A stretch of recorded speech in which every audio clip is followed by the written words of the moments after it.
I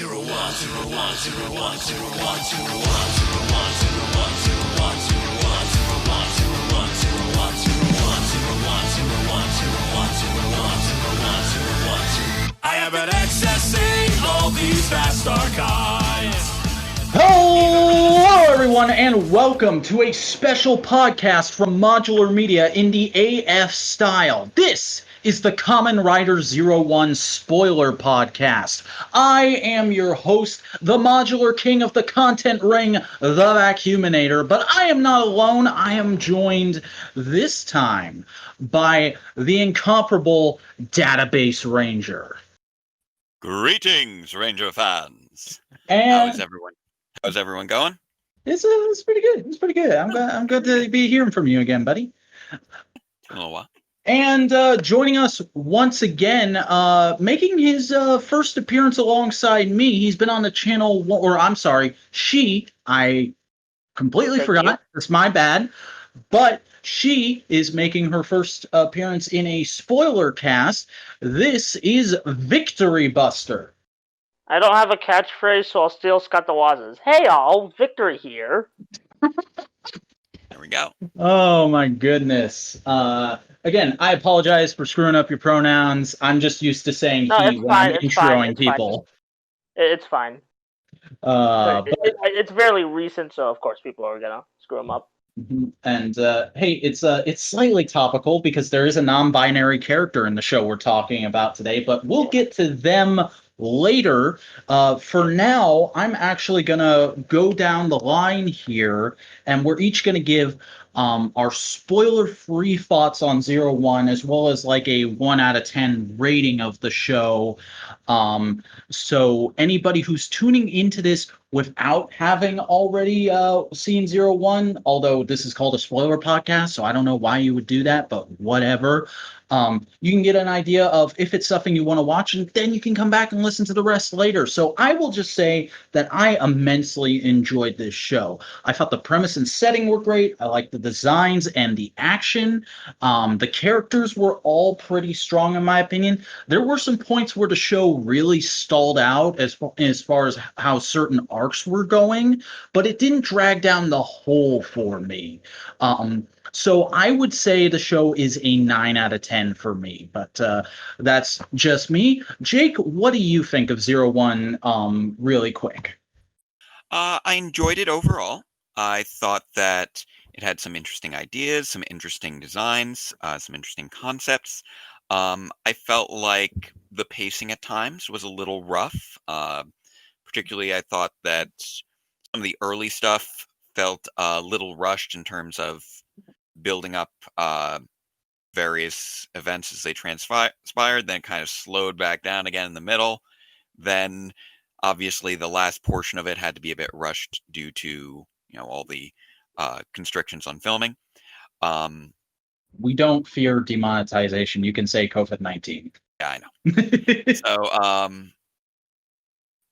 I felt like it was a show that had a lot of good ideas, but wasn't always sure how to appropriately balance them and execute them fully. So it's not, I wouldn't rank it quite as highly as some other fans who I know are big fans of it. Maybe more of a above average, sort of a 7 out of 10. That's fair. I also never rank like out of 10, so I'm just like, it's that's a solid passing grade. It's above the average. I think that's good. I'm used to 5 being the average, and then you go the other way depending on how much you felt in the extreme. Right. Victory, what were your thoughts on 01? Okay, 01. I enjoyed it all the way through. There were problems, believe me, there were problems. But I never went to there was never a point in the show where I'm like, I don't like, there are things like, okay, I don't like this little thing, but as a whole, like, no episode pissed me off. Like, little parts pissed me off, like, a little, like, we'll get to those. But mostly, I enjoyed it. Aesthetics are wonderful. I think this is some of the strongest characters we've had, like, individual. We'll get to them as a... But, of course there's problems, but, like, You okay over there? It's good. It's good. It's good. That's what I'm trying to say. It's good. Problems, but all shows have problems. I'm not gonna say anything about the end right now. I mean, for the non-spoilers, Okay. I love the end. Yeah. Except for like a little part. We'll get to that. Oh boy. I'll say 8.5. All right. Jake, let's go with you. What is your first main topic point as far as actual spoilers? And just to signpost again for everyone, from here on out, we are doing a full-on spoiler discussion. So if you haven't seen the show or you just haven't finished it yet, stop here, come back later. See, my first point as far as spoilers. Mm-hmm. Well, I did not think it was reasonable for Bruce Willis to be a ghost. But wait, no, we're talking about 01.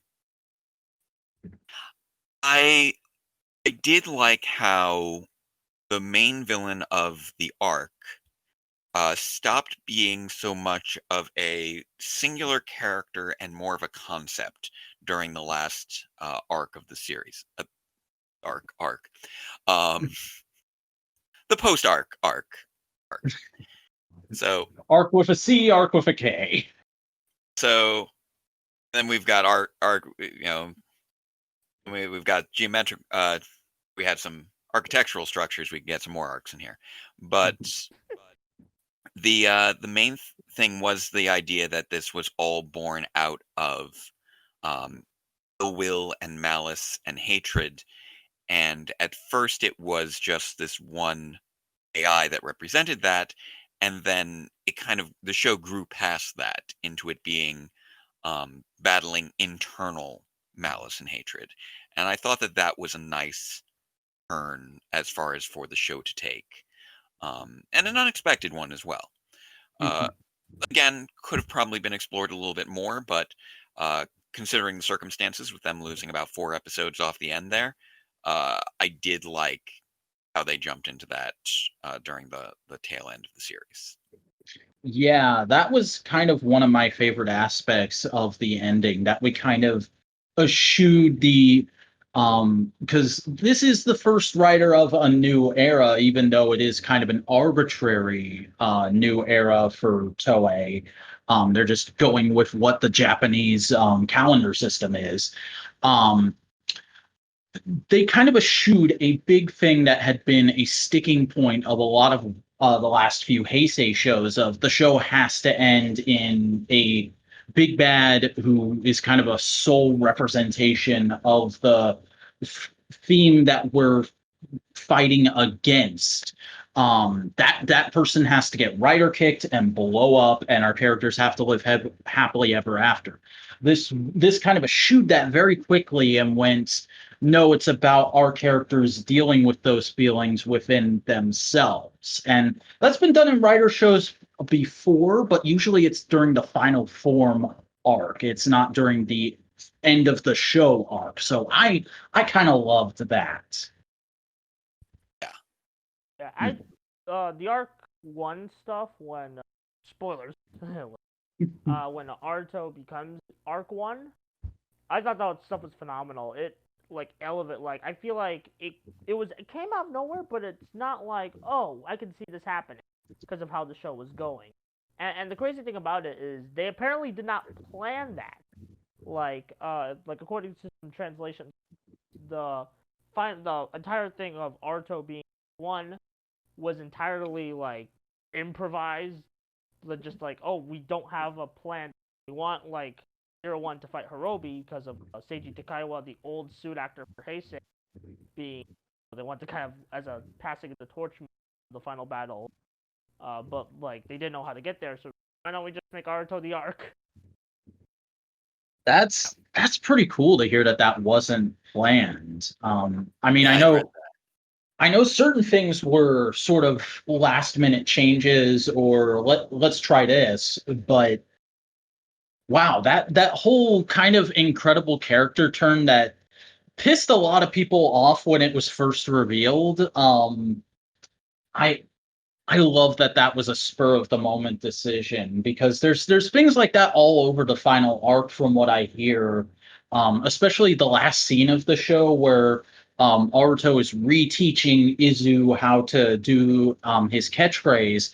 That apparently was entirely just them ad-libbing, because the director for the last episode was the same director for the first two episodes, and he just said, I want to see how much you two have grown as actors. Just screw around and I'll tell you when to stop.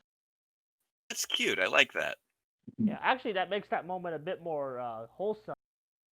I don't like that moment because of, I guess I don't like that moment because it kind of feels like, I don't know, like Izu died, and I feel like, that should have been one. But like, I feel like that's one of the worst cases I've seen in Modern Rider of we of death. See, I wanted to get mad about it, but I kind of fought for a second, and I was like, well, at least it's not Poppy coming back to life, because Poppy just kind of comes, and this is the same writer.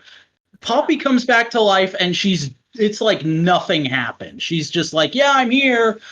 Show's over now. And I don't hate the ending of X8, but that's a really kind of random thing that they threw in there just because they probably wanted to have that actress back for the next crossover.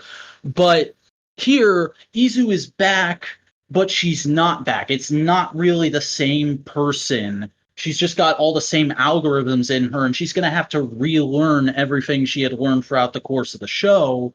So it's like one of the characters is starting from zero. To quote a famous bearded man, it's sort of like poetry. They rhyme. Actually, like the thought, I know they're doing like, well, it used to be the summer. Now it's gonna be. I hope they play around with Izu Tech new movie. Yeah. But that's not part of the show. I do hope whatever they do for the movie that they do explore a little bit more of that idea of it not being the same Izu. Because if they just treat her as, Izu who just doesn't remember everything, it does sort of cheapen the sacrifice that she went through. And it also would be skewing an interesting concept with regards to how much of who we are is based upon our experiences.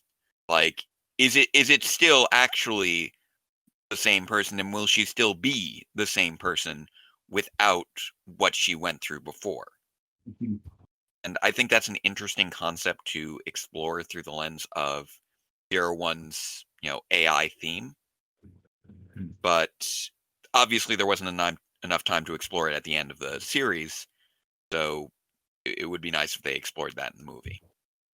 Yeah, I haven't been reading much about the summer now winter movie. So I don't know if they've announced what the premise is yet, but I would kind of expect that to be just what they do, because this show has been very heavily steeped in classic sci-fi concepts, and that's a great one to go to.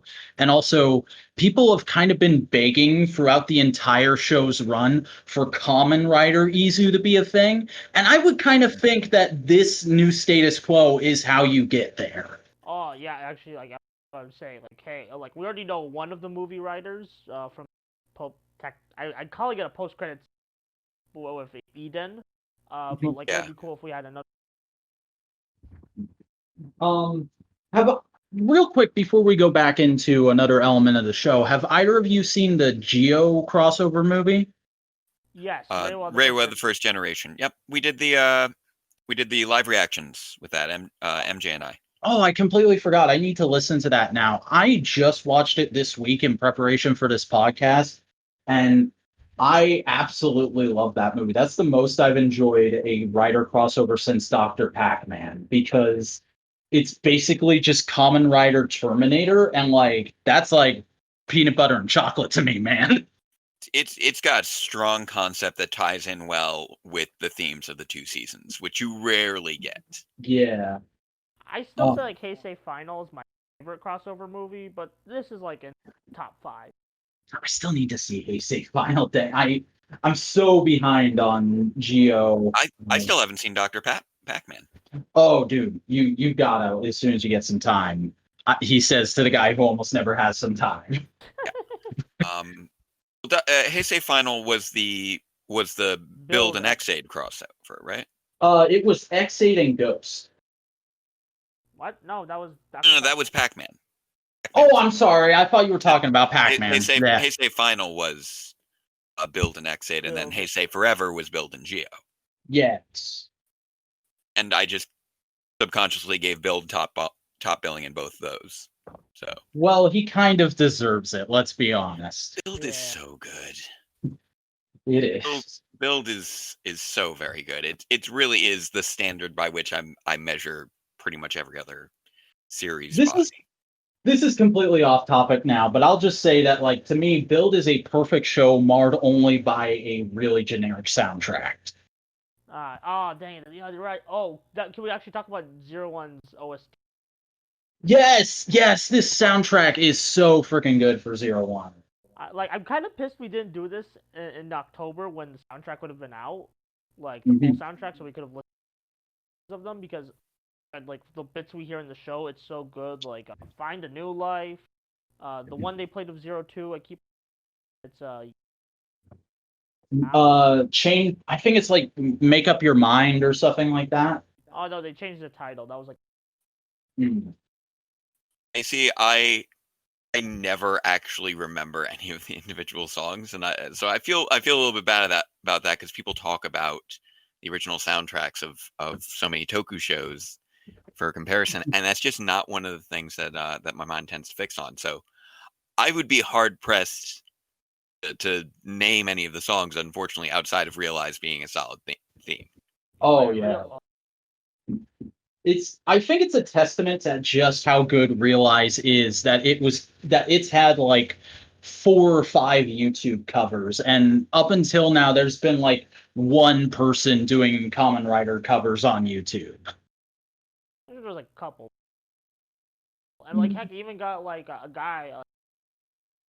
Keep forgetting Mark's, like he usually does covers on Pokemon and Yu-Gi-Oh. Like Mark the Groot, he did the best one, and then YouTube took it down. It's back up. Oh, it is? That's great. Yeah. I gotta go find it. Again. It's been so long since I've heard it. But let's talk more about the show. You know what? We actually haven't talked that much about our main writer. Guys, what do you think of Aruto? He's good. He's a nice young fella. He's a good dude. He's honestly the most I've related to a Kamen. Oh wow, really? Yeah. Like at first it was just because haha he feels like comedy and I feel like comedy. We have that connection. And then like especially in the arc once, kind of some stuff about like malice over and dark thoughts. And that kind of hit. Yeah. I mean, I had some similar stuff, man. I've kind of had this with every writer show I've gotten really into, where I relate a lot to the protagonist and just kind of the writer for like I want to say the last 15 years or so has been fixated on doing a coming of age story that is also a perpetual fight against evil within oneself. And I mean, I think that's kind of relatable to everybody, and it just depends on how much you like the particular show, how much it's going to hit with you. But Aruto like had a really good version of that arc, especially because, and this is again jumping right to the finale, but a lot of people like to complain that realizing Hopper is just the base form again. But I kind of love the idea of he went through the whole show and all this struggle and everything, and he still stayed himself, and that's why his final form looks like his base form, because he realized that he can take it all on, he can get through all of this no matter how bad the world is, as long as he just stays true to himself. You don't need to grow up, you just need to channel yourself into a version of yourself that can handle the rest of the world. Yeah, I know like people like have been making the 01 joke, like starting from zero again. It was a very full circle thing, and there is something satisfying about seeing, I think, the original form be the one to deliver the final writer kick, or some other form that represents a key relationship or Yeah, key like back to or Bill quality with of like the show. Rabbit and Dragon. Yeah, and that was a great final kick. Even though Oh, I still love that in XA they used the like level 0 forms against the big giant monster. Thought that Oh was yeah, I fantastic. forgot about that. That was great. yeah. Um, but yeah, Arto's arc is terrific, and I love that he gets to a point where, and this is another thing where they kind of deviated from the norm. He doesn't kill Hirobi. He lets him kind of break free for a moment and realize, oh God, I've kind of gone the wrong way. There's a better way to be doing things. Like the whole That's show is about how you can't just beat people into submission and expect the world to be the way you want it to be, the way you think it's going to be perfect and good. You have to change hearts and minds. And the entire show, Aruto never wants to fight Horobi and Jin. He's always like, "Why are you guys doing this? I don't understand why you see things this way. I see them this way. You can be better than this. Let's talk." And then they're like, "No, you humans are bad," and they transform, and then they start fighting each other. actually that I have also to- extends like kind of transitioning to another character. That also extends to some of our semi-villains. A guy Amatsu. Kamen Rider Atsu. Chowser, Yeah. where like there was this one scene near the it was not the Rampage Vulcan episode, but it was near the Rampage. He influences people through goods, like, hey, look at we got all these cool toys that kill Humagears. Look how flashy and cool we are. Look how we're saving the day. Like that's like another form of the theme of you gotta change hearts and And that whole bit also just was a tremendous takedown of Bandai in a show that's basically produced by Bandai. Like, yeah, toy companies, what you do is fun and cool, but you're kinda garbage. Also, Victory, your audio keeps cutting out on both me and DB. Is there any way you can kick your volume up a little bit or something? dang. It could be a sensitivity issue on the mic. I don't know. Yeah, maybe check your Discord settings. I know that for me, if I'm not close enough to my mic, then sometimes I'll cut out. And it's a matter of sensitivity, I think. Is it working? You said you. I'm sorry. Go ahead. Does it work now? You still sound pretty quiet. Kick it up a little bit more. Dang it. I'm using. Dang, it says it's all the way up. Maybe I should get. Okay. Did you your input sensitivity? Are you looking at your input sensitivity under voice and video for Discord? Oh yeah. Yeah. Okay, so try putting that slider a little farther down. That way, it'll be able to pick you up at lower volumes. Okay, now is it working? Yeah, you sound better now. Okay, sorry. Yeah. Your input Sorry about that. volume should be high, but your input sensitivity should be low to make sure that it can pick you up. If your input sensitivity, if you mess it around, then it'll change how loud it can hear you at. Okay. Quick Discord lessons in the Kamen Rider There you go. podcast. That's a new segment I'm working on. It's gonna be a new regular thing here on Modular Media. But yeah. You can fix it in post. Fix it in post. There you go. Yeah. But I've kind of been steering the conversation for a little bit, and Jake got the first topic. So, Victory, what is something specifically you want to talk about? Well, none other than our favorite in quotes, Zaya CEO guy. I really Presented like, by Zaya. Yes. Yes. Okay. So I understand people's complaints. Yes, he is presented by Zaya. So I understand problems. I have a few problems with him. Like specifically one, it's a very minor detail, but it's like still a dumb detail in my opinion. That's during his redemption arc. But like anyway, that's besides the point. I really like Guy. He's not the best, like, kind of jerkish evil character we've ever had, but he's kind of I like him. You know, he's a cool guy. Dang it, that was a pun. Yes. Got it. I still kind of hold to my statement from early on that it does feel like, because again, same writer as Xaid, it feels like just both the Dans from Xaid were thrown in a blender, but that's not entirely a bad thing. I loved him a lot when he was kind of like King Dickhead, and then when he became sort of a comedy relief villain for a little bit, a lot of people got really butthurt over that. I saw people constantly going like, "Oh, power creep, power creep! You can't. The character is just a joke now. How do you expect us to find him threatening during the final arc?" And I was like, "Does anybody seriously expect him to be the big bad of the series?" Yeah, no. After a point, that became pretty clear. Mhm. There was a time though where he was really like the guy behind everything, and so I'm like, well, is he supposed to be the main bad of the whole series, or is he actually, the guy who's going to turn later? Actually, like, while it was airing, I thought I had this, like, because they just, like, when they showed scans for Arc Zero, I had this, like, crazy theory where Guy would become Arc Zero, and, like, the Arc would, like, kind of, like, control him inside as a little, like, turn around, like, a little, like, ha, you get your comeuppance because you created the Arc.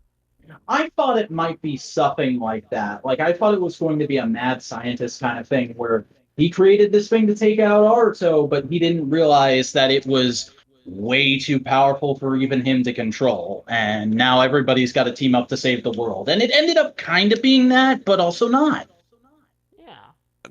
They like, then Arc just controlled Metsubo Jinrai instead of Guy.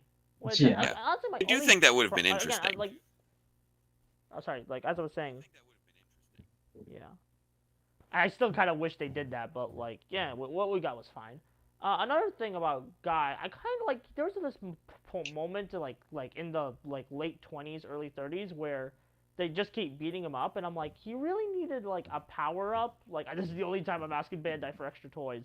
He really needed, like, a power-up to help curve stomp, like, people for a while, so it's, like, because, like, I just kind of, I'm not even, like, I like the suit, but, like, I feel like narratively, him getting a power-up would be justified.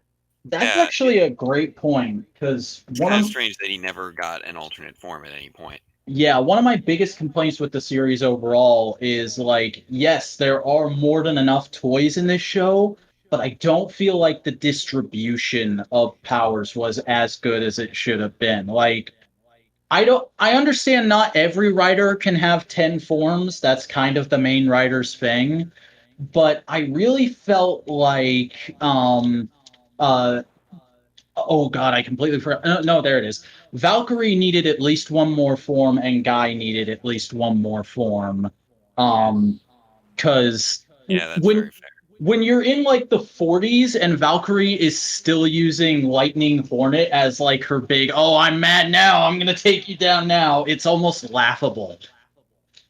I never saw Lightning Hornet as being a more advanced form, just an alternate form. Much like the difference between, Aruto's specialized forms early on in the series that basically vanished after Metal Cluster Hopper popped in. That's fair, but I also felt like they kind of played it that way, and I'm like, if you're gonna do that, just give her a proper upgrade. I don't care if it's a repaint of another suit. Just give her a proper upgrade. Well, the closest thing she got to an upgrade was the Jackal form, I think. As far as being treated like an upgrade, I never felt like Lightning Hornet was treated as an upgrade so much as just. Yeah, well, maybe it was just me. Fua had the gorilla, and so she got the Hornet. Yeah. Well, speaking of, because we're kind of bouncing all over the place now, but speaking of Fua and oh God, I keep forgetting who's Yaiba. Yes, Yua Yaiba. We can go with either one, because nobody knows which name you're supposed to say when referring to Japanese people over here. But what did you guys think of them? We should talk about them for a little bit. Well, they're just as like okay. So here's the thing. For a while, I like following like Toku fans and seeing okay, what's their reactions. I'm not doing that anymore because of reasons. But Fair. what I did, like a lot of people were saying that Fua should have been the main writer. Then again, like everyone that when as secondary becomes so good, everyone's like they should be the main writer. So it's not that surprising. It's a But Kabuto like syndrome. yeah. But I will say Fua is a. I really like him. I think he like. I know people got pissed off when it reveals his past was a lie, but I actually thought that was that was a pretty cool twist. And it led to some nice moments, especially that family scene where he. I Goes over. legitimately love that episode. Nice. Yeah. That was nice. I've spoken like if anyone like knows me. They know that I used to like be a hardcore like man I'm really disappointed in this character. But I've mellowed out, and now I think she's okay. But oh god, she could have been. I think she's probably my least favorite like developed writer in the show. Like now, I'm not saying she's my least favorite writer of all time, but like out of all the 01 cast, I feel like dang, you could have done so much more, but you She didn't. was definitely lacking for development. Uh, You know.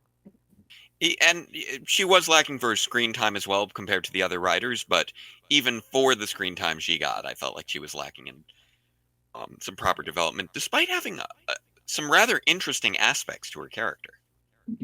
I think out of anyone in the cast, like even including the sort of Vulcan skull like CEO characters or vice president and whatever the other guy's title The was. managing director. Yeah. Yeah, those two guys, like I almost feel like they got more character development than you Yeah, especially in the and final arc. like I don't like being the first guy to call out a show for sexism, but it did kind of feel at times that like she was just there to be the girl.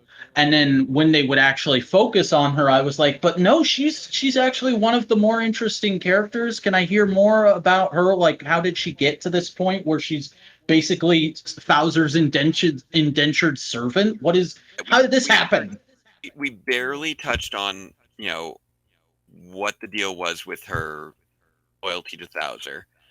We which I will admit might be a cultural thing because there I is think it was like a mind certain control. It was like because we saw the mind control thing with the brain. there was Like the mind whatever. control thing that was treated iffy. Then, Well, but I think it might also be that there is more of a tradition of subservience in the workplace. Perhaps. yeah, that was the whole thing where like I think the mind control was their eventual explanation and out when they realized, oh, we don't have anywhere else to go with this. But I think initially it was just meant to be kind of a commentary on sexism in the workplace because I also got some of that from Shesta early on. Um and also just kind of a general criticism of the hierarchy that tends to exist within companies of how like even though slaves aren't really a thing anymore to a certain thought school being in a job when you don't have any other way of making money and you're stuck at that particular job it kind of feels akin to slavery like she was saying at points there's nothing else I can do this is how it has to be I'm sorry and Fu was like just fucking quit just come over here with me. We can shoot our guns by ourselves. We don't need him. Yeah. And there was also just the fact that it came up. I feel fairly late in the series that she was, unless I missed this exposition earlier, that she was the one who created the shot risers. She wasn't just the head of AIM. She actually Oh, created the technology. I think that was I mentioned did That was not earlier. catch never that, really but if explored. that's I did not catch that, but if that was a thing, that's an awesome character detail and like more fuel for the fire that is me kind of wanting to campaign for there to be a like 01 prequel v cinema that stars her and maybe a couple other side characters. Um, I like mean, we are getting. she developed a lot of technology, and we never really talked about that Yeah. outside of just like offhanded. Well, I know you developed this thing, so and then that's like the extent of it.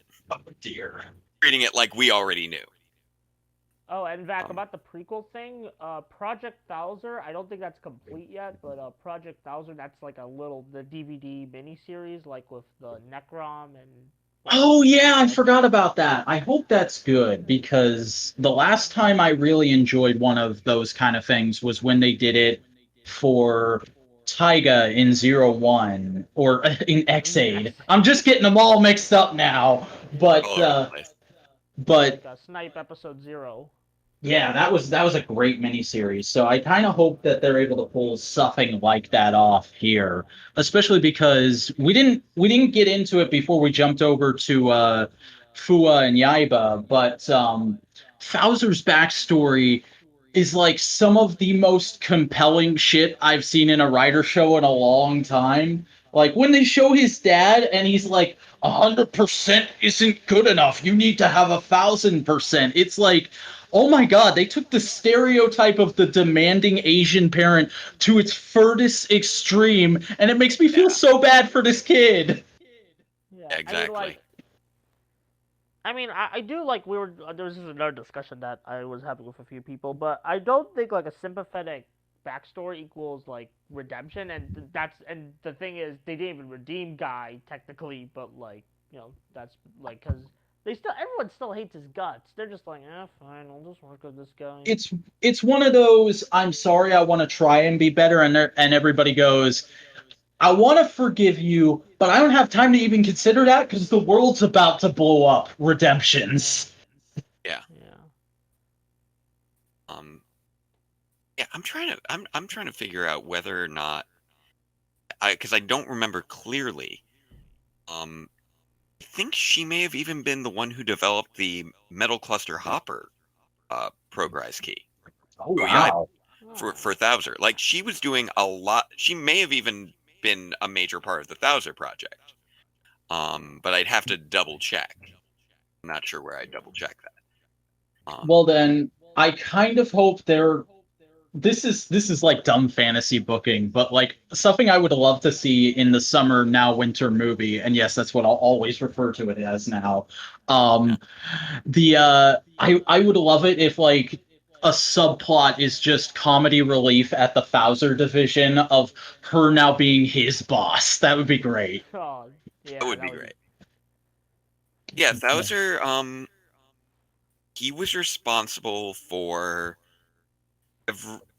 everything that went wrong in the series.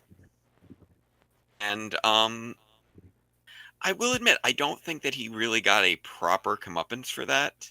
He did go through some emotional growth that was somewhat sudden, but it was sort of a breakthrough within the context of he hit a low and then was provided with something that tapped into his core emotions that allowed him to have that breakthrough. So I gotta ask, did that make either of you two emotional? It did. My only problem with the Thouser's backstory, here's my only problem. The only thing, what was it? Oh yeah, that the revelation that he's loved hidden intelligence all the time. I feel like okay, that doesn't really it doesn't really impact how I feel about the backstory. I mean, it just could have been like, oh, I used to love hidden intelligence. We didn't really see like he still secretly loves it, I think that was the idea, but it kind of got lost in translation. Yeah, not necessarily with the subtitles, but in the script. Yeah, and I feel like we each had sort of a different reaction to that in certain ways, because like I looked at it as, yeah, I know you're obsessed with this company. That's been really obvios from your introduction. I don't think. Okay. Now that was the way that I saw it. Oh dang. Because I just thought he wanted just to screw over Aruto because he already screwed over his granddad. I mean, I kind of took it as like, oh, we went from this is a revenge plot because I got slighted by your grandpa in the past to, oh, this is a revenge plot because I have an entirely fucked up adolescence and I've been lashing out ever since. And now I need to try and be a good boy to make up for that. Like the moment, like that actual scene where he gets the new version of the Fowler dog, and he's like, he's crying and picking it up and he's going, "Oh, it's my favorite toy from when I was a kid." Like, I had tears in my eyes during that scene too, because that reminded me of shit like Toy Story 3 when Andy's letting go of all the toys, and it's like Yeah. it's that thing of like toys can always bring up an emotion of a forgotten mindset of being a child in a person. Oh, And to have that in a show that's about selling toys, that always just kind of brings a smile to my face. Yeah. yeah. Also, like briefly touching on Bowser's dog, I want one. Me Yeah, too, but yeah, they're like sweet. $4,000. Of course. There's an import tax. Yeah.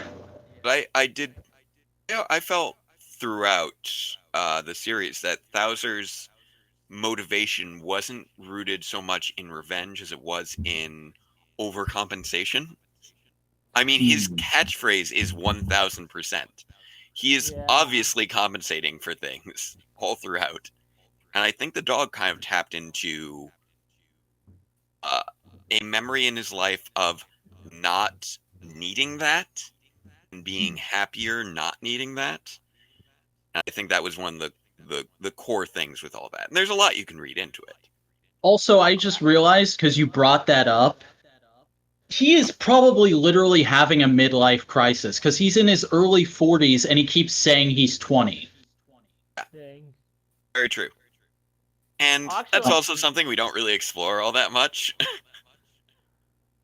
Like, it comes up, but One It's like- episode, he just shows up in a hot rod and tries to pick up someone Aruto's talking to. like, dude, are you immortal? Are we going to talk about this? I feel like maybe we should talk about this. There is one thing that I would if we ever have another superhero wars movie, I feel like something that has to happen is getting Guy and Dan on screen together, just so they can shout about how I'm the better immortal, the perfect person. I'm the better immortal, perfect person. Oh, Yeah. that would be so good. Actually, like you bring up the dog, and like I actually back to like what I would see if other people think. Everyone like hates the dog. They just think, oh, you don't. It's just the dog. But it's like, oh, if you look into now, we're just having the discussion of what the dog means. I was like, man, this dog's kind of deep. A lot of people focus on it as a focal point for I don't like that Bowser got redeemed.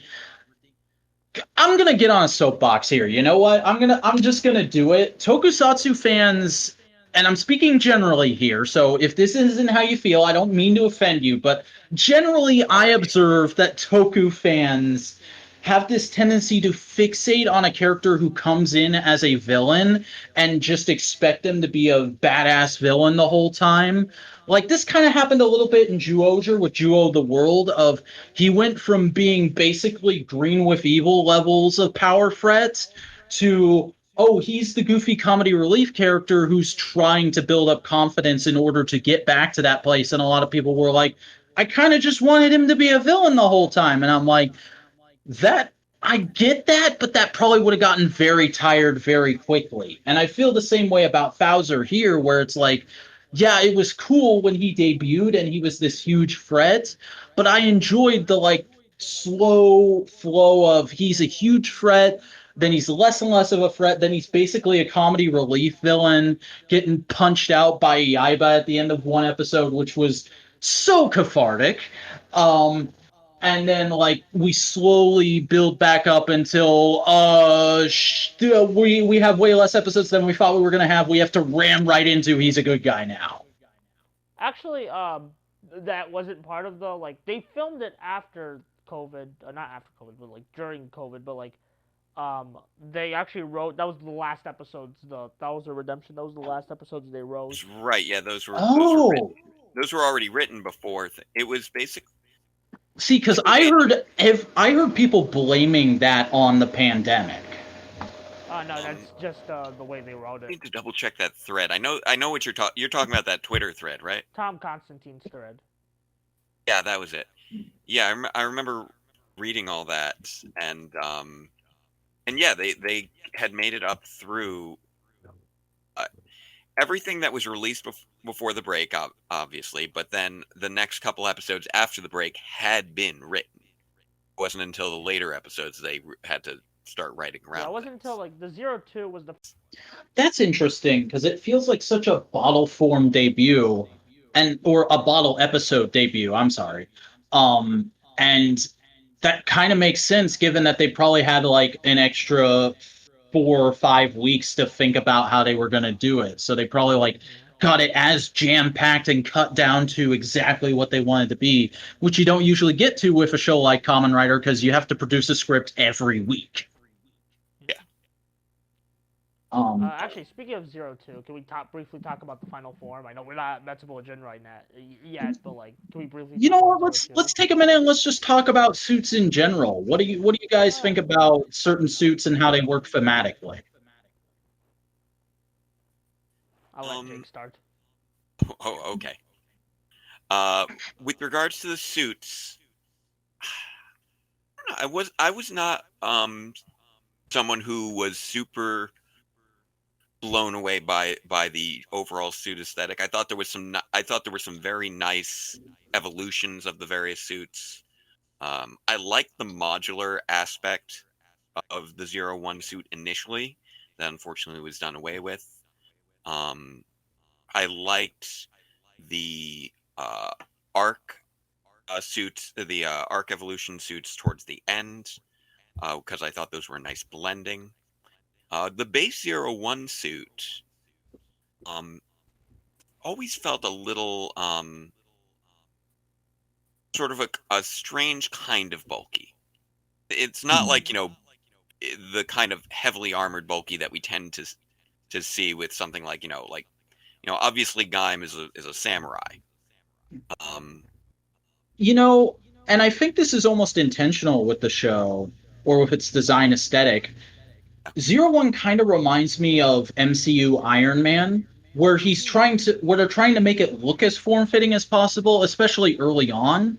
But it's Yeah. got this sort of bulky, he's wearing big chunks of stuff on him look. Yeah. That sort of modular big chunks of things on what is otherwise a sleek undersuit. That just never fully vibed with me. And that was just, I think, my personal taste. I know a lot of people absolutely love the 01 suit. I will say I did like the implied scarf of the 02 suit later on. I thought that was a nice touch, and there were definitely nice touches as we went along.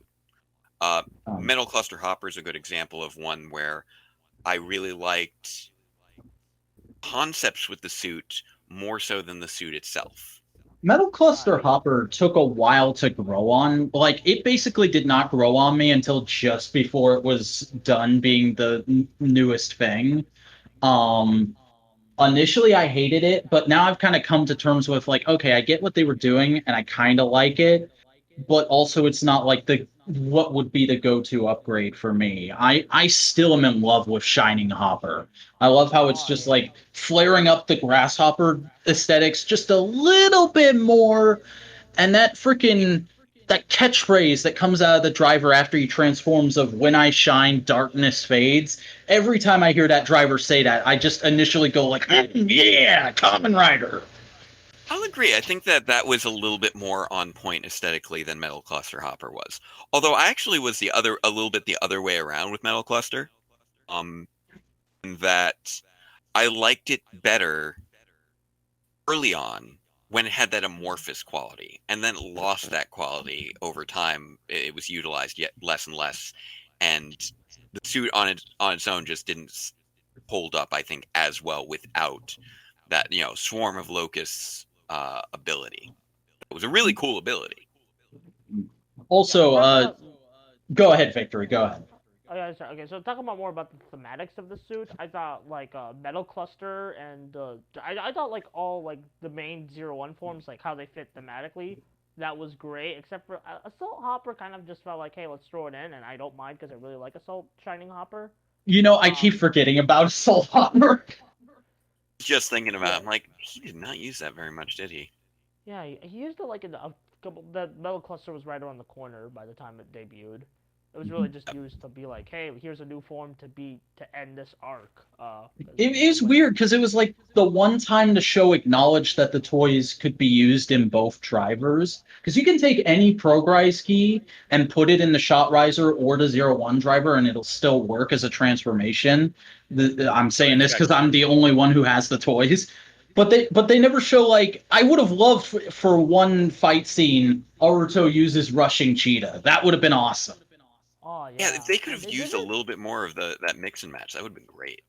Yeah, they did something like that in Gaim, like with like Guy Banana Arms, but like I think that was like that's the only time I can think of where like Kamen Rider's done something like that.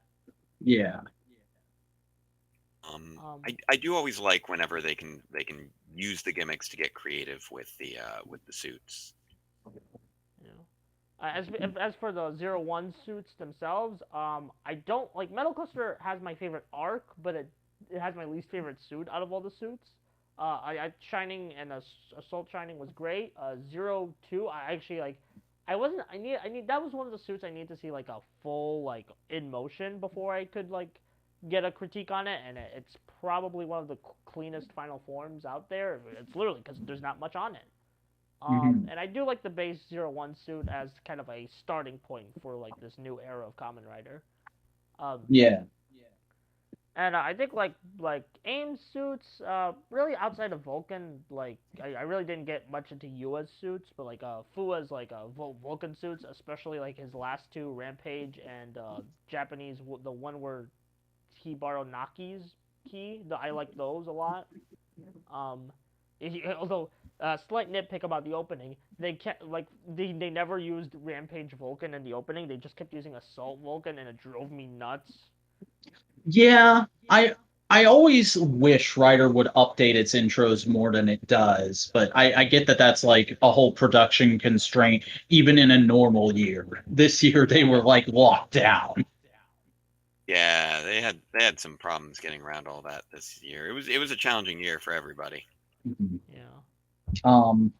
I will say though that like because I am the wizard guy, so I feel the need to bring up that like I loved Zero Two's debut. I know it's now technically not the final form, but that is the most hype I have gotten over a final form debut episode since Infinity Style. It's Yeah, 'cause I as did much as like love the whole Bill- I did like the whole concept behind that episode where they were experimenting through different scenarios. Like, yeah, I would have to agree with that because as much as I love Build, I feel like Genius. Like, I love Genius suit. I'm probably like in the minority on there. Oh, no, I like it feel too. Like... I'm in the minority then because I hate it. Okay, yeah. Like, as much as I like Genius's suit, I feel like the debut was one of the more weaker Build debuts. It was still a good episode, but compared to something like Hazard or Rabbit and Tank, it just didn't hold up. But like I think like 02's form debut, it works as like an individual episode. Like I could probably just show anyone this episode and they would be able to find something out of it. It's true. It did stand on its own very well. Yeah. Also, I liked how like 02 never got like technically defeated when you think about it, because and it's also weird how the last time we see it, it's just Aruto like beating up Fua to like, it's kind of weird honestly. But hey, still a good suit. Yeah. Actually, have either of you ever watched the show Person of Interest? I have not. I know you're a very big fan of it, but I keep forgetting to. It's on my list. I'll put it that way. Well, it's an interesting series, and if you do like explorations of AI, they do dive into that a lot and pretty thoroughly, to the extent that I do wonder if elements of it may have influenced 01. I'm not sure.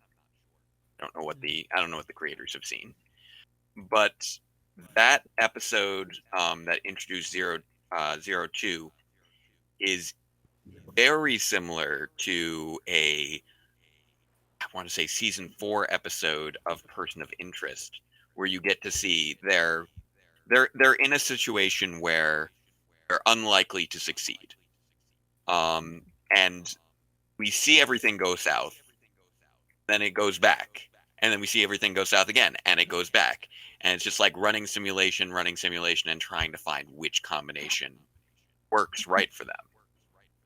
And see, I'm over here being Mike Stolkowska going, it reminded me of Star Trek. There's an episode where they get stuck in a time loop and the Enterprise keeps exploding. That's fair. That is Sucker a for fair time argument. loop This I episodes. felt was a little bit more in line just because it had that simulation aspect to it. Yeah, But probably. that's just my take on it, and I just do wonder, considering the AI themes of both series, if that was something that the writers had seen. I have no idea. I don't know what shows the Kamen Rider 01 writers have seen at all. And that's another thing I wanna say really quick is like for a show that like during the first 10 episodes kind of felt like, oh, this is just gonna be Android of the Week. They did a lot with just the concept of artificial intelligence and linked computers and sort of limitless computational ability.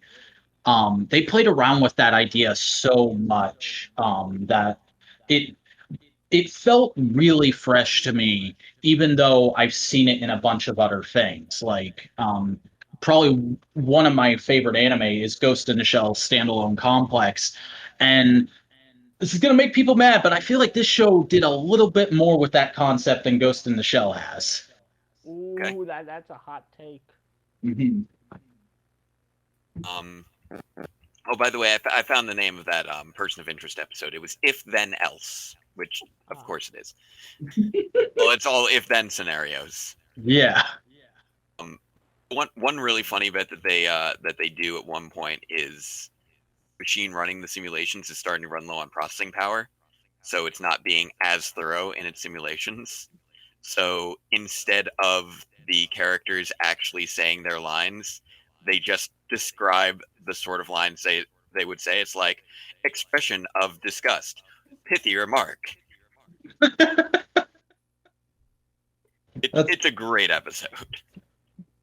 Yeah, I definitely need to get to that show at some point. Um, Same. uh, But you can see Same thing. why I enjoyed the introduction of 02 in much the same vein. Actually, no, we were talking about androids. Actually, that's a good segue, if you don't mind.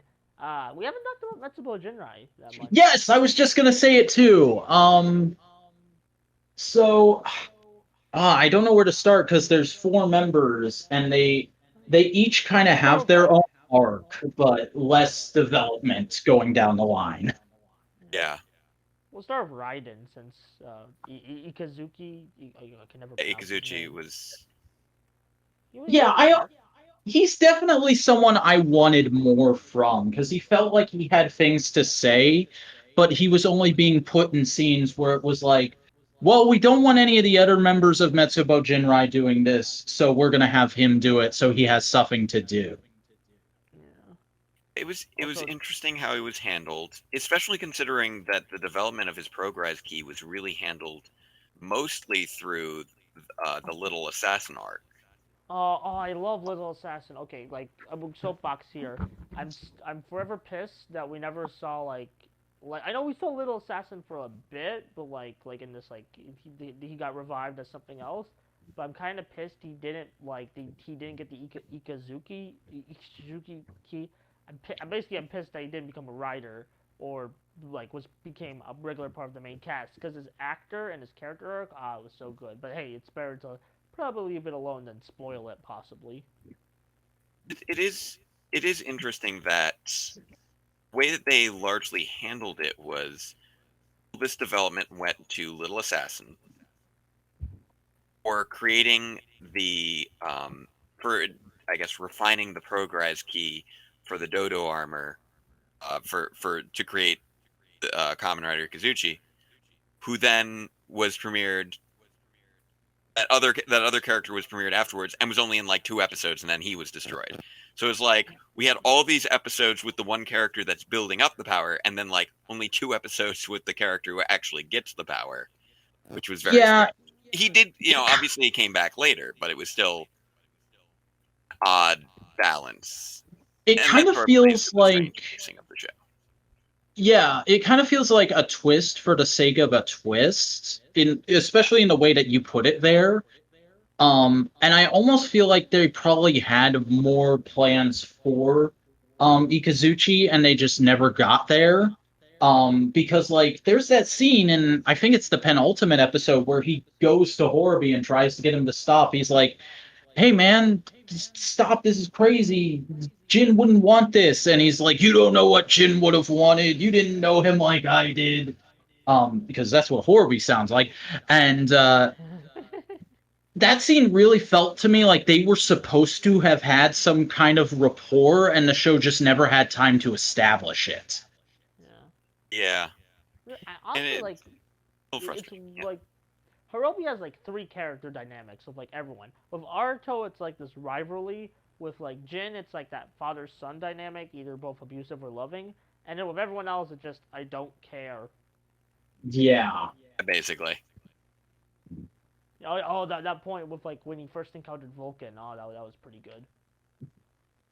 Oh, while we're on her, well, I guess Hirobi and Jin's relationship, which was really the core relationship in the Metsubo Jinrai group. Like, the fact that they had the whole father and son thing, which I feel was a little mixed in terms of how they handled it, but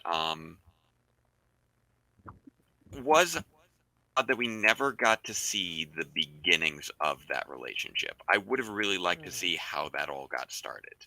Again, another thing that should be covered in a prequel movie. Honestly, like, We at this need point, to know what the deal is with Jin.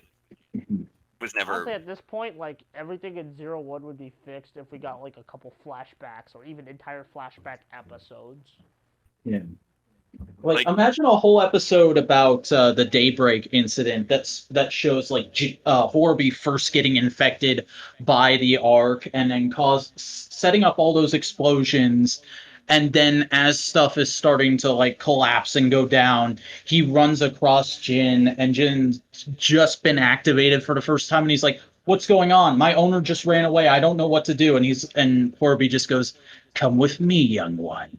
Something like that would have been just fine. Okay, One now of the I'm big more things, pissed though. at the.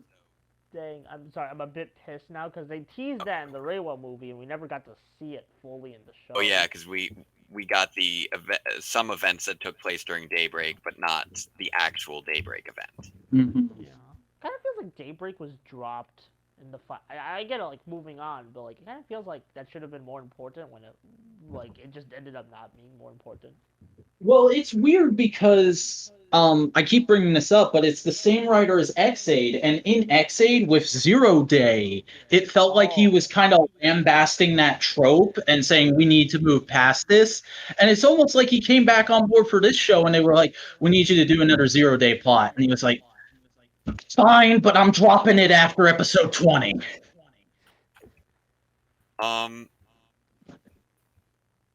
One of the weird things was that they never established what type of Humagir a Jin was prior to all this starting. Okay, Talked about how Hirobi was, a parent unit, which brought attention to, okay, so that's important. What type of unit he was that informed his character. We never found out what Jin was, and he was always treated as something that was sort of a unique and special model. We never knew in what way, and that never ended up being explored or addressed. I definitely agree that it's a problem. They never explained it in the show, but if I had to stammer a guess, I would say it would be something like circus performer or some kind of children's entertainer to explain his sort of childlike demeanor. Also, yeah, I was actually just thinking something like that, especially with like his scenes in episode, like in the first like 16 episodes where he's kind of like playing, bouncing around and kind of laughing at people and shooting human gears of guns. Mm-hmm. Which is one of the things I. Go ahead. I was just saying, like, that's not part of children's entertainment, but then what you gonna do? Yeah, I kind of love how the show the perception of Jin as a character kind of evolved over the course of the show, where when it started, people, like half of the fandom was going, "Oh my god, this show is so dark and extreme. There's a guy shooting a real gun," and the other half of the fandom was people making fun of that. And then, like, as that slowly faded into the background of Jin's character, I stopped hearing less and less about that, and it was like somebody turning down the volume on a loud stereo. Yes. Um, Dang. I kept thinking, okay, so nobody knows what type of model he is, so he must be some sort of like special kind of model. Then it was one of those things where, okay, you drew attention to it, but you never explained it. So why did you draw attention to it? Yeah, It it's was especially. they had in mind, but they never got to it. I would imagine so, especially because they make a big deal out of like he's an entirely new type of human gear when he comes back, and then whoever rebuilt him is like a big mystery, and then the guy just shows up, and it's like a character that's been off screen for the entire show, but was important because he was a backer of Zaya, and Yeah. I'm He's apparently like, supposed to be. He's supposed to be apparently important to the Summer Now Winter movie. hmm. That's what I expect. He must be.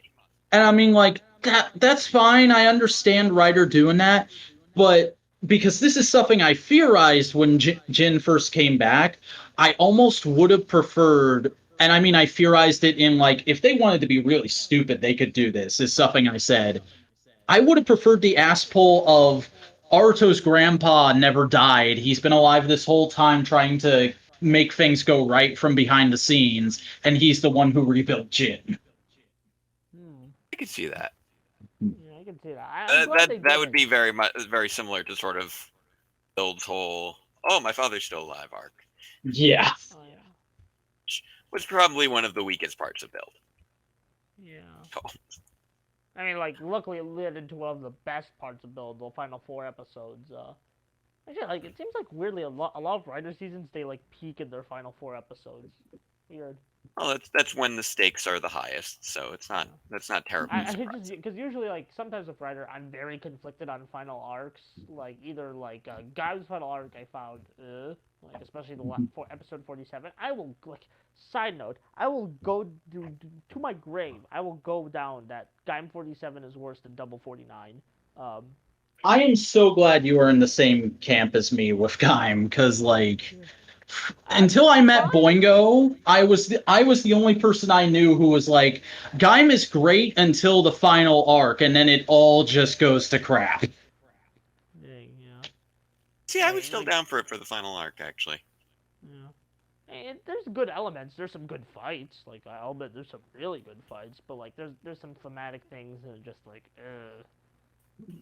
I think the point when they took Knuckle and Marika out of the story for the sake of getting to that final Yeah, that was a little battle, cheap. That was cheap. that's where I kind of had this snap moment of like, oh no. Same. I was like, this ain't gonna end well. Like, not. I don't mean for everyone. I mean for me. Yeah. Um, but we got off topic there. What were we talking about? 01, 01, 01, 01, 01, 01, 01, 01. I had to do that once. I had to do that once. That's fair. I was very tempted to open the podcast with us doing that. Very fair. Do you guys know the detail about that in the intro? Why they put that there? Why? Why did they do that? It is said 20 times in the intro to pay tribute to the 20 Heisei Rider shows, and also a subtle acknowledgement that each Rider show for the last 20 years, and now this one, is sort of a new beginning, sort of its own story. It's zero and going forward with just this one. Okay. I also like how like now like if you've seen Saber's theme song, I'm not sure if you have, but they're putting like the writer's title back in the theme, where it's like Saber in your hand and now 01, 01, 01. Okay. Yeah, I'm looking forward to Saber. I'm digging the stuff I'm that I've actually seen so far. Vac's gonna kill me. I kind of like Ghost. I thought there was some good stuff in it, and Listen, like I'm my actually. opinions on shows do not affect my opinions of other people who disagree with me on shows. I've Thank God. moved past that tremendously. Oh, thank you. We can all have different opinions on things. That's fine. Yeah. I Thank you. used to want to. I used to want to physically fight people who tried to tell me Megaforce Oh, was good, but I've mellowed out a lot since then. good. Who are you running into in the physical world that you're fighting about Megaforce? Where Like, who is how talking about Megaforce in your job anyway? No. like I mean, like, I would get comments on Megaforce sucks trying to convince me that Jake and Gia is a good relationship, and I'm like, and then you what? track these people down and you got into physical fights with them? What is wrong with you, sir? What was wrong with me? Past tense. I'm just Fine. saying, like, you're tracking people down from their internet comments? That is a line. That is a Yeah. line you don't walk back from that. Yeah, that's a horrible temptation. You don't want to actually act on that. And I realize that. And hey kids, this is a little advertisement for calm discussion is a good thing. Exactly. Actually, I actually was gonna mention how like, ah man, like a big reason of why I'm trying to disconnect from the Toku community is because I feel like everyone's being very antagonistic. Like their opinions aren't wrong, no opinion is, but I feel like everyone's being very antagonistic about expressing their opinions. I feel like social media kind of does that to discussions in general. And I don't like being a blanket social media is bad kind of guy, but I feel like if you're trying to have a critical discussion of a piece of media, social media is not the best form for it. Yes, Um, the best form for it is Skype calls. Oh wait, we're on Discord.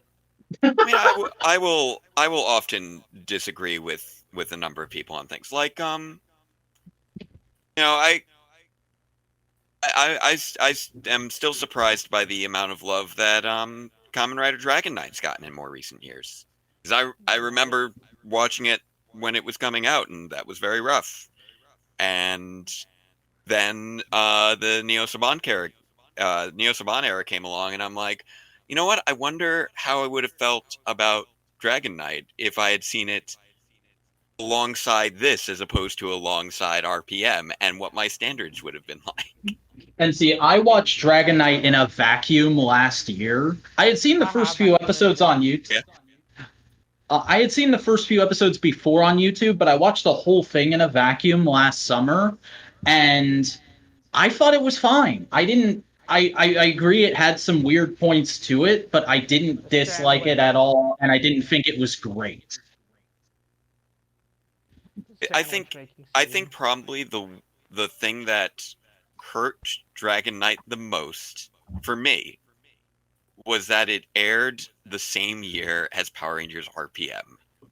And see, And you have said that in front of me multiple times, and I can definitely see that making the show look like utter crap. exactly, because Power Rangers RPM is just so good. Yeah. It skews your perspective compared to now. That being said, I think it's more on par with things like more of Neo Saban era kind of stuff. I don't consider Dragon Knight to be particularly well. I feel like it's more on sort of the samurai level, maybe a little bit better because it's not just a straight rip like Samurai is. And also, So if Yeah. I'd seen it compared to Samurai, I would have been like, oh, this thing is being original as opposed to Samurai. That's fair. Um, so it's very much a matter of what you're comparing things to and what your expectations are. I actually, think that's kind of like if I may relate this back to Zero sure. One. There's a Yeah, lot go of ahead. high expectations for Zero One. Like again, going through like what other people are thinking. Even for me, there's some high expectations because Yeah. this was going to be like the first one of the Reiwa. We really, honestly, looking back, I kind of felt like we were all kind of a bit dumb, like expecting so high because it's just another show. This isn't like, I mean, I get it, like having high expectations for Gio because it's an anniversary, and I know like it didn't meet everyone's expectations. Right. I used to hate Gio. I've mellowed out very considerably. It's an okay show. Um, but I feel like we should like adjust our expectations accordingly, and I'm doing that with Saber. So yeah. I feel I like a felt lot like of. I'm sorry, I didn't mean to interrupt you, Jake. okay. No, I was actually going to say the same thing that Victory said, which is I felt like early 01 because I didn't start watching it right away, right as it came out. It took me a couple months before I got around to it. And people were hyping it up big during that first arc. People loved that first arc of 01. And I saw people saying like, "Oh, this is the best arc this is like the best opening arc I've ever seen," and um, they're just burning through stories so fast. And so I went into it with that understanding that people were really hyping up this show, and I watched it. I'm like, it's pretty good. I feel like a lot of people in that situation were in that specific thing you cited. I think people were mistaking burning through story for burning through concepts, introducing a lot of concepts really quick.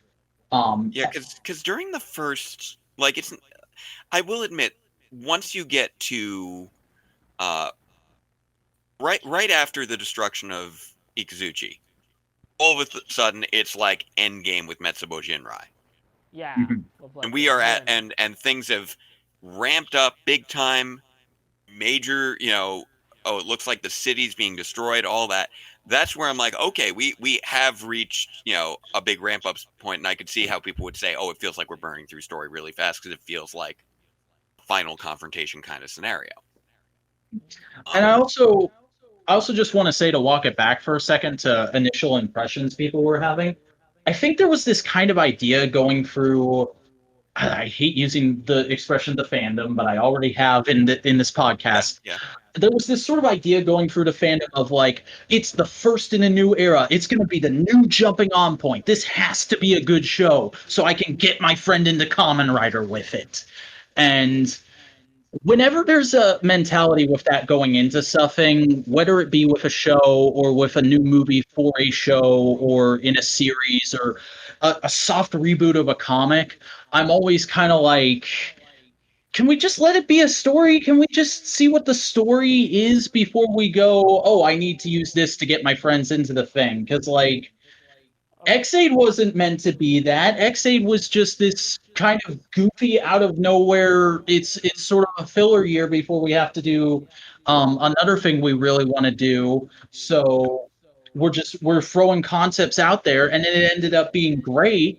And just because it was video game themed, I had a friend who was a huge gamer at the time. I haven't talked to him in a long while because I moved away from where he was, but him and I watched pretty much the entirety of X8 together. And when I was moving away, because I moved away the week after X8 ended, I was like, "So, do you think you're going to keep up with Build even though I'm not here?" And he's like, "I'll give it a shot."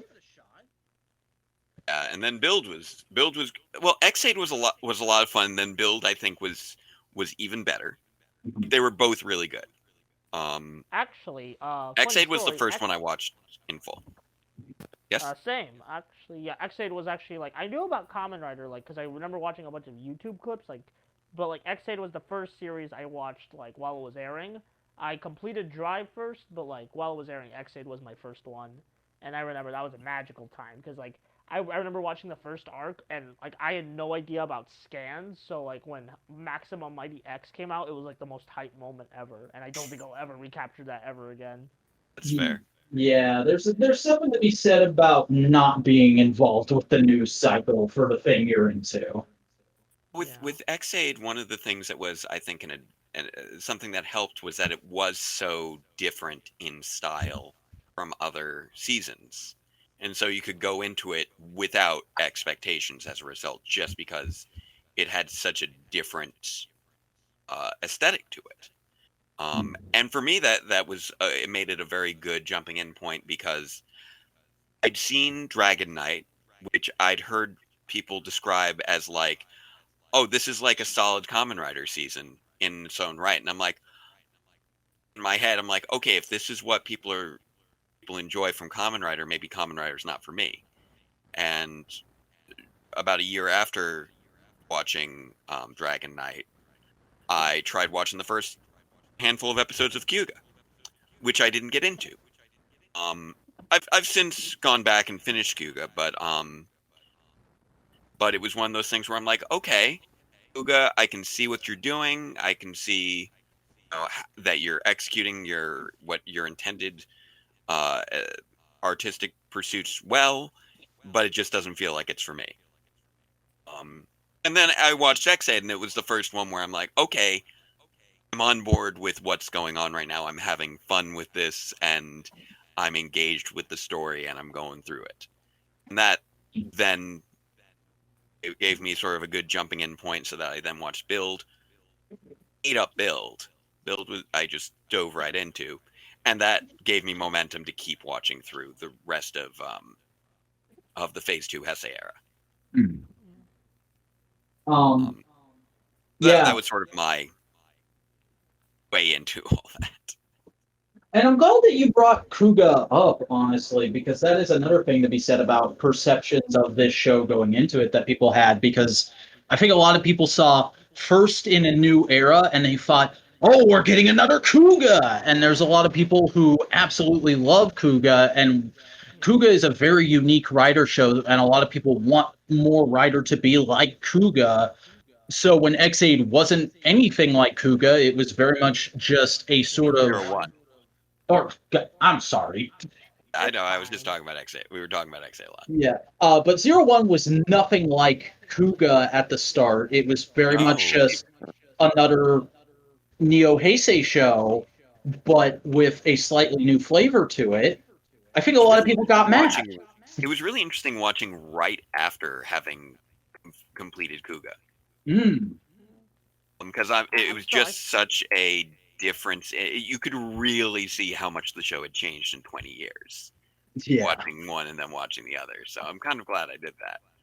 Like, I don't think we're ever going to get, like, I'm sorry to be brutally honest, I don't think we're ever going to get another Kuga. I think the closest thing we've gotten to another Kuga is, like, Hibiki's first half. And I still haven't seen Hibiki, but in terms of sort of that more softer drama and more experimental approach. Yeah, I don't think we're getting that ever again. Like, I think, and if you accept that, like, I know I'm never going to get another Power Rangers RPM. Like, that show is precious to me, but I know we're never going to get another one. The time for that is a particular breed of season has passed. I would definitely agree with that in both cases. I mean, like, I absolutely love Kuga. It's up there as one of my all-time favorite Rider shows. But also, I don't think I'm ever going to get anything else like it. And I kind of don't want anything else like it. I kind of love that Kuga is so unique. It's so in its own sphere. So, like, people wanting 01 to be a completely new kind of thing in the same way that Kuga was, or even just, like, another show that's like Kuga, I can understand that mentality, but I don't line up with it. I saw that discussion even before 01 started airing, and I was kind of like, okay, this is all well and good, and it's fun to think this way, but I'm pretty sure this is just going to be another Neo Heisei style show that's probably going to make a big deal out of the fact that we're in a new era now. And I'm not trying to gloat, but I'm going to say I think I was pretty on the mark with that.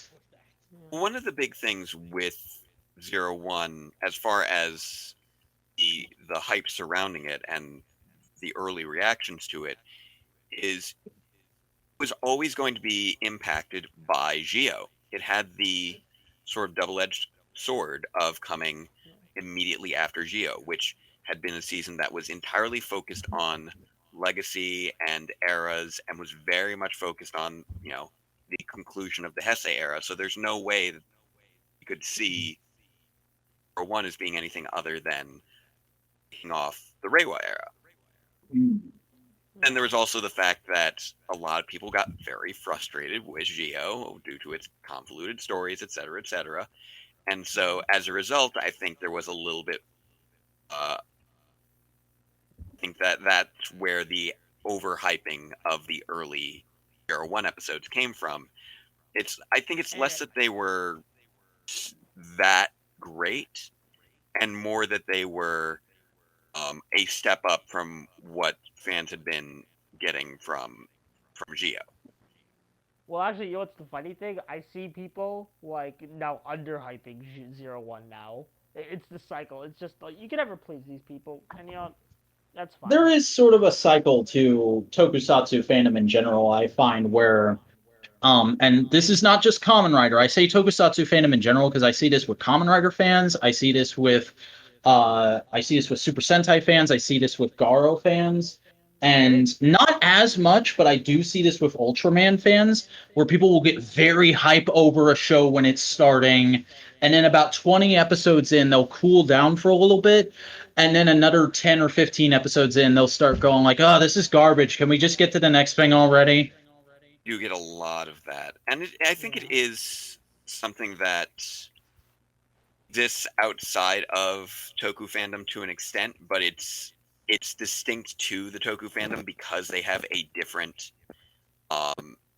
installment every year. Like you look at any show, there's always the biggest hype is around the premiere of that show. It always becomes more controversial as you get closer to the end of any series, whether it's Tokusatsu or not. So our recording just cut out for about 3 minutes, but I think basically the whole thing we were going on there is like, there is a cycle to general enjoyment of tokusatsu, but it can be seen in most media. And Jake, you made a great point off mic of just kind of summarizing it all and saying a zeitgeist is hard to maintain. Yeah, like any show, when it goes on for long enough, people do tend to find more flaws in it, turn against it, get really nitpicky. And also the creators, run out of steam. Everything's more exciting when it's just the initial ideas, and then the farther you get into it, a lot of times things like that will fade. Both creativity and excitement. A great example is that show that I know a good number of people seem to like for some reason or another a few years back, but now it's just gone completely off the rails. That Database Rangers Power Reviews on YouTube. That's just complete garbage now. Yeah, when's that guy gonna release a new episode? I'm so sick of waiting. I just want him to just be done with it. Just admit that you're just be finished with it, dude. Just let it end. This is getting to be like the Guts on a boat arc of Berserk. What is that guy doing? I don't know. Dude, don't you have family things to attend to or something? Can't you just go live some other life and just be done with this? We just want you to be done with this. I only just started season 3.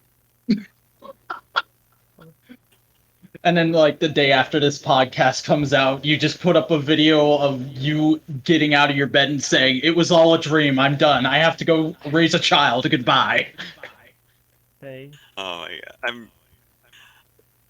I've been trying to finish this series for so long. And now we have a pandemic to worry about. Yep. You know what? As long as it happens within my lifetime, I will be satisfied. I don't even care if the actual ending is satisfying. As long as it happens, as long as the last episode of Power Reviews comes out without me dying, I will be happy.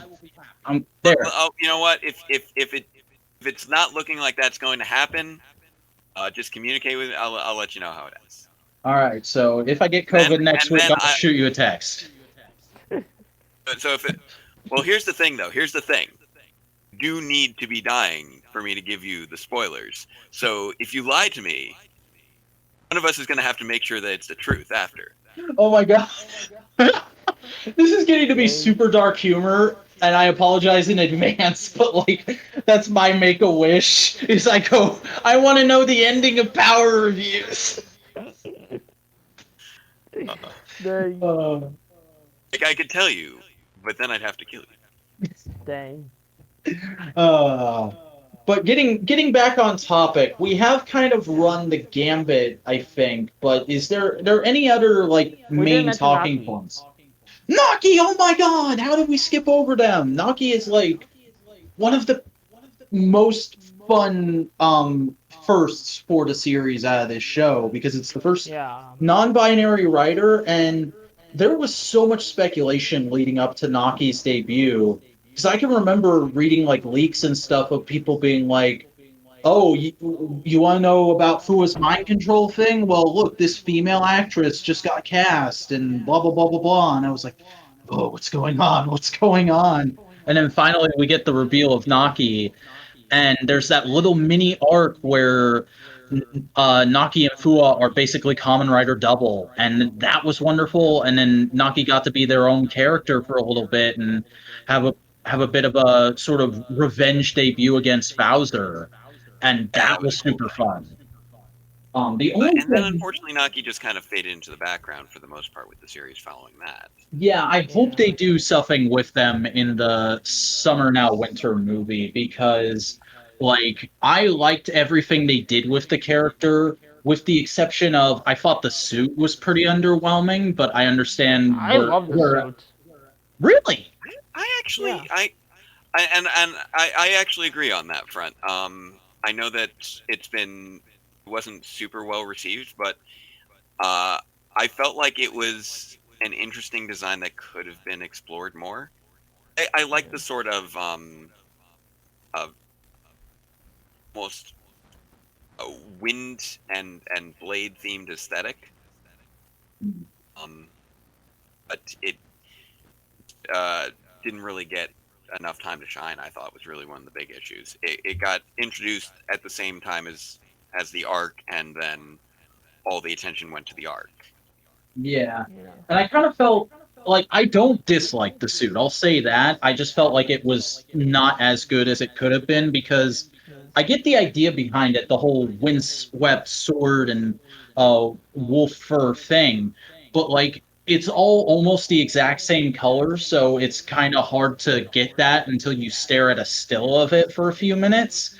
Fair enough. Okay. And like I felt weird feeling that way about something because I'm one of those guys that will defend the Bayformer designs and say like, no, those are good designs. They just weren't filmed well. I can see that. Well, I would actually counter that with they they were if they didn't film well, then they weren't designed well for what they were being used for. That's fair. Yeah. The Bayformer designs make for great concept art, but they aren't engaging in. Whoops, sorry there. They aren't engaging in a film setting. And if you're into puzzle play, they make for fantastic toys. Hmm. I'm sure. But that's neither here nor there. Yeah, Naki was such a fascinating character, and I hope is someone we get to touch on more in the future of just the franchise in general. Like even if they're just kind of in the background for the Summer Now Winter movie, again, Naki is someone I would like to show up in a potential future superhero wars movie as a supporting or main cast member. I Here's a question. I know that Naki is generally referred to as non-binary within the fandom. Was that also confirmed by any official sources? I have heard so, but I don't know for sure. their actor is though. The actor Oh, is non-binary? Yes. I hadn't heard. I suspected that, but I hadn't heard any confirmation, and I wasn't sure if it was just accepted headcanon encoding or if it was if it was an actual truth of the show. So that's cool. That's really cool. Yeah. and I mean, it is a feminine-looking actor in traditionally male clothing that's very big and baggy on them. So I think that's kind of what they were trying to get across in that sort of clumsy kid show way. Um, But also, I would just like to say that if Naki is intentionally by the creators of the show non-binary, it's kind of amazing that this Japanese kids show that's just to sell toys is doing a better job of casting people of actual sexual orientations as characters of certain sexual orientations than most So Western productions. in this case, gender presentation. Yes, my apologies. But I know She-Ra was great with that. Yeah.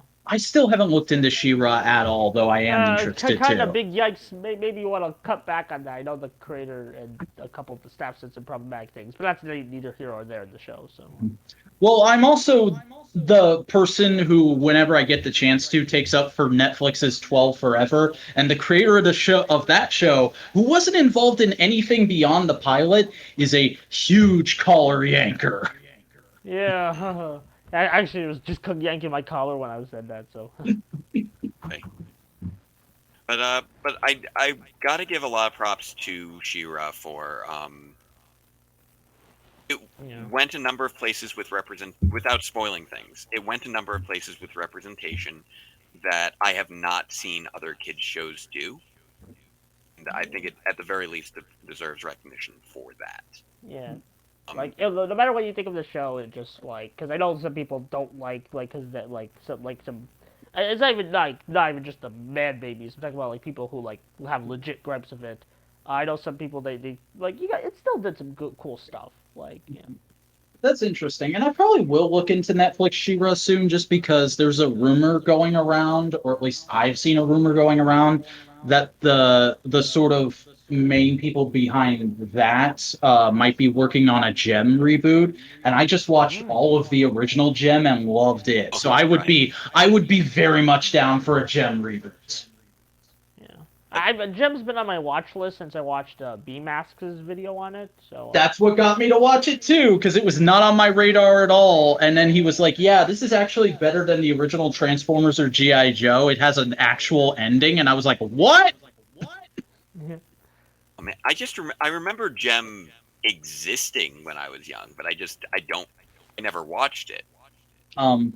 It is very much worth your time. It does have an actual continuing story, but you don't need to pay 100% attention to it. It's a great while you're editing show. Fair enough. But getting back to 01, so let's see. We talked about pretty much everybody in Metsubo Jin. I don't know. You guys want to talk about those two Ames Randys? They did nothing. They were what? They had the only character. Did they even have a character arc?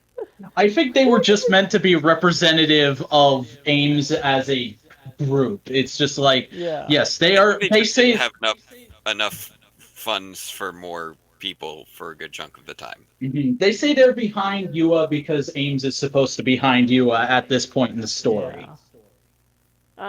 It's weird because at first I thought, okay, these guys, because they transform, they're gonna get more development than the two vice presidents, and I'm like, wait, the vice presidents get more development last minute, and I'm like, it's very last minute, but it's still really good development. Yeah, and everybody in Ames can then transform with that key, which, by the way, the fact that key, the sound it makes is just a voice yelling hard, I am both very surprised and kind of proud of the Tokusatsu fandom that did not take off as a reaction image. Dang.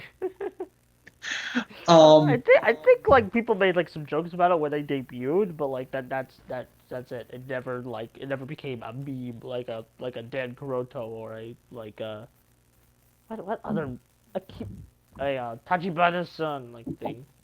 Yeah.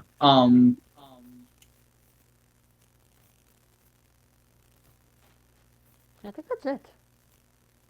I think we covered all the major points. There was one other guy in the show that I don't think we really talked about. I think his name rhymed with Naruto. We touched on Naruto briefly at the beginning, but did you have anything more to say about him? Well, Jacob? I mean, he was the main character of the show, so I felt like probably deserved a little bit. Wait, we didn't talk about Izu. Yeah, we kind of just talked about where Izu is left at the end. Yeah, we talked about the wrap up with him and Izu, but not too much about him and Izu as characters, and their relationship was sort of the core of the show. Yeah, it was very wholesome. Yeah, It was extremely wholesome. It always kind of rode that line of it could be read as romantic, but it's very clearly not meant to be. Like I did see that joke flying around constantly during the show of, oh, Izu's just a sex doll. But like, there's a point in the show where Aruto literally comes out and says, "I view her as my little sister," and I was like, "Yes, I get it, and I'm fully on board with this relationship now." I love them together so much, especially because another thing from that interview where I discovered that the entire final scene was ad lib. This is she had done modeling before, but this was Izu's actress's first acting gig. Um, and Well, for that's somebody actually who really. Like I was just about to say, like you were just about to say it. That's very good, especially since he played two very like cool characters, like Azu, which is basically just the arc's representative. yeah, and Izu had such, especially during like I'd say up through the entire first half of the show, Izu had very gradual and very almost precisely measured development, and that actress played so much of that perfectly that I was kind of in shock for a few minutes after I read that it was her first role. I was like, damn, son, this girl is going places if this was her first role. Yeah, Yeah. she did a great job as both Izu and Azu. Hmm. Yeah. And just all throughout the show, like whenever they were having their various antics together, it was very sweet and definitely one of the most enjoyable aspects Yeah. of the series. Like I wasn't always engaged with the story or the or where they were going with it, but I pretty much always enjoyed it when Izu and Naruto were just being adorable on screen. Yeah. Yeah. Especially when they were like interacting with hidden intelligence customers trying to sell them on Huma Gears. Yeah. Like them as pitch artists was like I would almost equate it to Team Rocket levels of charm. Oh, One that's how I episode with like described the them. rapping Humagear, like Yeah. yeah, that is fair. Like that whole concept is fairly cringy in and of itself. But watching like Izu dance like the hype man of the rapper was amazing because she still has that the straight face as she's doing all that. And also, I love that episode for just blatantly coming out and being like, "Yeah, this show is about some big political ideas." When they reveal that the politician is in Zaya's bag, and Arto's just like in shock, and the other Humagear is, and the rapper Humagear is just like, "Yeah, this is how it always is," and I'm really pissed off that it's like this again now. That Humagear was spitting some truth.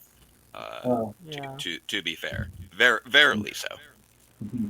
and Um, like normally I'm not super into figure arts, but I gotta admit I am super tempted to pick up a figure arts Izu and at least one of Zero One's forms.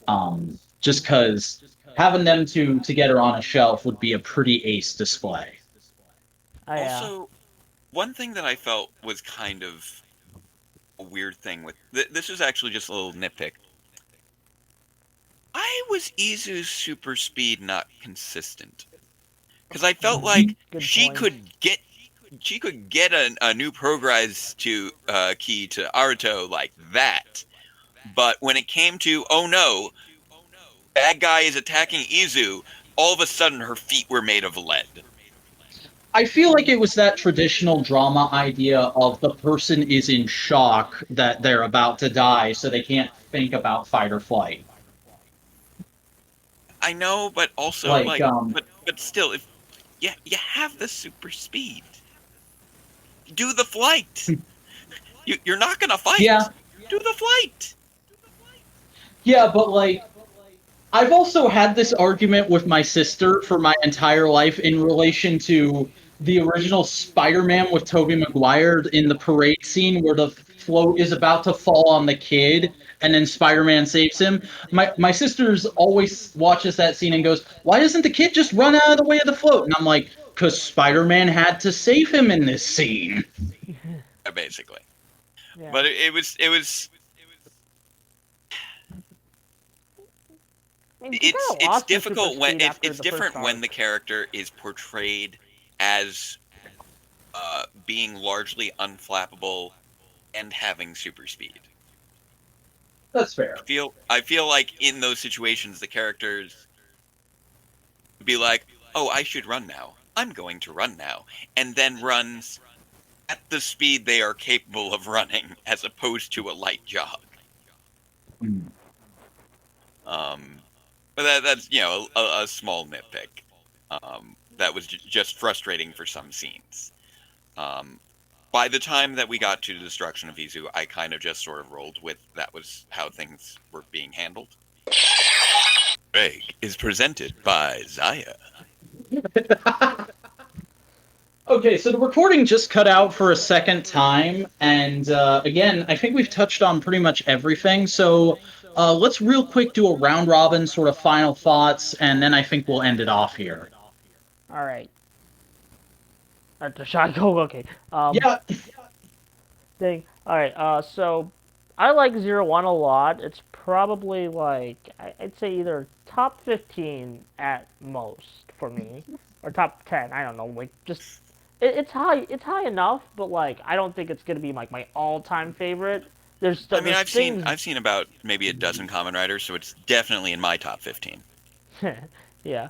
Um, I'd like there's elements like I feel like it's a great show in general, but like there's little things that hold it back. I feel like there's like a few missed potentials that hold it back from being like my favorite season ever. It's no double O's or build for me, but like it's pretty good, you know. And sometimes you just need something to be pretty good, even if it does have a few missed potentials there. I will say basically the final arc is probably in my top 3 favorite Kamen Rider final arcs. So yeah, it earns that. So yeah. Still remains it's 8.5 out of 10. I would say like I definitely enjoyed the show a whole lot. I'm definitely a little bit more forgiving of it than you guys seem to be, but again, that's fine. One thing we didn't touch on that I would have loved to have ranted about for a little bit is the tournament arc is definitely like the worst part of the show. It drags a lot towards the end of that. And I think if you could put a big sticking point against the show, it probably would be that, at least narratively. Um, Yeah. so that kind of keeps it from being like the best writer show I've ever seen to being just like a really good, really solid writer show that I would definitely recommend to people if they said like, "Hey, I'm getting into Kamen Rider. What's like free shows you'd recommend?" I would probably say this Wizard and Kuga because I'm a weirdo. But yeah, I really like the show, and yeah, Jake, what did you think? I enjoyed it. I thought that it was generally at its best when it was engaging with the fun and wholesome relationships between the characters, or else diving into the more philosophical themes, exploring artificial intelligence and its relationship with human emotions. Um, I wish that it had explored uh, those concepts with a little bit more nuance, a little bit more frequently. Because at times it did feel like it was touching on ideas, but not really fully exploring the ideas. I felt like there was that spinning wheels portion in the middle, um, which sort of ties into an overall pacing issue that I mentioned earlier. And what it really came down to, I say pacing issue, but um, it more so was that when we got to the climax of certain arcs, the stakes didn't always feel entirely earned. Like the end of the initial Metsubo Jinrai arc, all of a sudden everything was crazy, and all of a sudden, it was like the end of the city. And then we immediately stepped back from that um, for the jobs arc, and things were somewhat uneven in that regard. Um, similar things where things suddenly seem to ramp up almost out of nowhere, and then sort of stall out a little bit out of nowhere. And that was one of the things that sort of gave me trouble getting fully engaged with it. As opposed to, I know I often compare things to Kamen Rider Build, which really did keep pardon the pun, building up its stakes consistently throughout. And same thing with Kamen Rider Gaim, I felt did keep building up its stakes throughout. Whereas, or not Exit, 01 kind of hopped up and down a little bit more. I guess it went from a discrete 0 state to a 1 state and back and forth. It's thematic.